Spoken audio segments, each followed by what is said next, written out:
पाकिस्तान की सरजमीन पर मुनक्किदा ICC champions trophy में चंद ही दिन बाकी, पूरा मुल्क क्रिकेट के सहर में मुब्तला। इवेंट का ऑफिशियल गाना भी रिलीज कर दिया गया।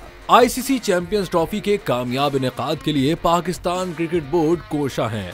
लाहौर के कज़ाफी स्टेडियम को थोड़े ही अरसे में मजीद खूबसूरत बना दिया गया। आईसीसी इवेंट से कुछ रोज कबल ऑफिशियल गाना भी रिलीज कर दिया गया। गुलकार आतिफ असलम ने गाने में अपनी आवाज का जादू जगाया है। आईसीसी ने अपने ऑफिशियल सोशल मीडिया अकाउंट से वीडियो शेयर की है। आईसीसी की वीडियो में भारत और पाकिस्तान समेत टूर्नामेंट में शरीक तकरीबन तमाम ममालिक के शायकीन और झंडे नजर आ रहे हैं। उधर टूर्नामेंट के आगाज में महज 12 दिन रह गए हैं, जबकि कज़ाफी स्टेडियम और नेशनल स्टेडियम की तज़ीन व आराइश का काम भी मुकम्मल हो चुका, जिसकी इफ्तिताही तकरीब में अली जफर के अलावा आयमा बेग और आरिफ लोहार जैसे नामवर फनकार भी फैंस को लुत्फानंदोज करेंगे।